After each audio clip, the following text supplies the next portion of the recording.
Good morning. एक वस्तु के अंकित मूल्य में 28 रुपए की छूट देने पर 28 रुपए की छूट देने पर भी इसे 20% का लाभ होता है। इस वस्तु का क्रय मूल्य यानी सीपी 560 रुपया है। अगर इसे छूट ना दिया जाए यानी अंकित मूल्य पर बेचा जाए तो कितने प्रतिशत का लाभ होगा? ऐसे सवाल को आराम से एकदम कंसेप्ट पर आधारित है बना दीजिएगा। देखिए, खरीद करके लाया है वो 560 रुपया में, खरीदा है वो 560 रुपया में, 20% लाभ हुआ है जब वो बेचा था तब। 20% लाभ का मतलब 120/100 काटेंगे तो आपका 6/5 आएगा। आप इसे काट लेंगे तो ये काटिएगा तो 6/5 रुपया होगा। तो ये हम बेचे कितना में? तो 5 एकम 5, 5 एकम 5 और 5 दूनी 10, 12 छक 72, 672 रुपया। 672 रुपया में मैंने इसे बेचा तो इसको विक्रय मूल्य कहेंगे, एसपी कहेंगे। बात को समझेंगे, एग्जाम के लिए डायरेक्ट बता देंगे कि कैसे करना था आपको, पहले समझ लीजिएगा। आप खरीदे हैं 560 रुपया में, 20% लाभ लेकर के बेच रहे हैं, क्योंकि जब आपने बेचा तो 20% का लाभ हुआ था, तो वह बिका 672 रुपया में। लेकिन 672 रुपया में कब बिका? जब आप एमआरपी पर 28 रुपया छूट दे दिए थे। जब आप एमआरपी पे 28 रुपया छूट दिए थे तो इसका मतलब हुआ कि आपका जो एमआरपी था ना वो 28 रुपया विक्रय मूल्य से ज्यादा था। क्यों? क्योंकि एमआरपी पर छूट देने के बाद वो बिक जाता है। एमआरपी पे छूट देने के बाद वो बिक जाता है, तो जब वो बिकेगा तो वो विक्रय मूल्य कहलाएगा। तो बिका है कितना में? 672 रुपया में। कब बिका है? जब आप 28 रुपए की छूट दिए थे। तो इसका मतलब आपका जो अंकित मूल्य है ना वो 28 रुपये ज्यादा है। 28 रुपया अगर हम इसमें से जोड़ देंगे तो हम पहुंच जाएंगे अंकित मूल्य पर। अभी मैं लिख के बता रहा हूँ, एग्जाम के लिए ऐसा नहीं करना है।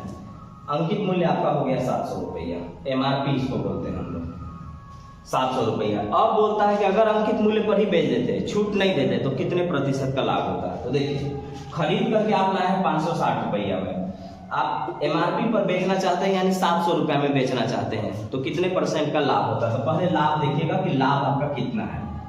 तो आप 700 में से जैसे ही 560 रुपया घटाएंगे आ जाएगा 140 रुपया लाभ आया। लाभ परसेंट निकाल लीजिए, तो लाभ परसेंट होता है लाभ गुने 100 और बटा में क्रय मूल्य। क्रय मूल्य है हमारे पास 560 रुपया। प्रॉफिट इंटू 100/CP, 14 चौका 56, 4 से 25 बार में हम बोलेंगे कि तब इसको 25% का लाभ होता, प्रॉफिट होता। तो ये बात आप समझ गए एक एक स्टेप। क्यों? क्योंकि मुझे समझाना था।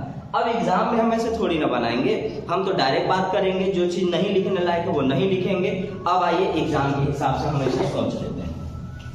तो एग्जाम के हिसाब से हम इसे कैसे करेंगे? तो ऐसे डायरेक्ट बनेगा कि जब मैंने 28 रुपया छोड़ा तो बेचा तो 20% लाभ हुआ, लेकिन खरीदे हैं 560 में। अगर अंकित मूल्य पर बेचे तो कितने % का लाभ होता? तो ठीक है, 560 रुपया में हम खरीदे हैं, तो 560 में खरीदे हैं, 20% लाभ में बेचेंगे। 20% लाभ का मतलब होता है 6/5, 112, 12 छक 72, 672 रुपया में बिक रहा है। 28 रुपया छोड़ दिए हैं यानी 700 एमआरपी था, 700 एमआरपी था और 560 में हम बेचे हैं तो 140 रुपया का लाभ होगा। लाभ गुने 100 और बटा में क्रय मूल्य यानी 560। ये रहा 4 बार में, 4 से 25 बार में 25% का लाभ होगा। तो बनाना ऐसे है, लेकिन समझने के लिए जो अभी हम आपको बताए हैं वो काम करना है।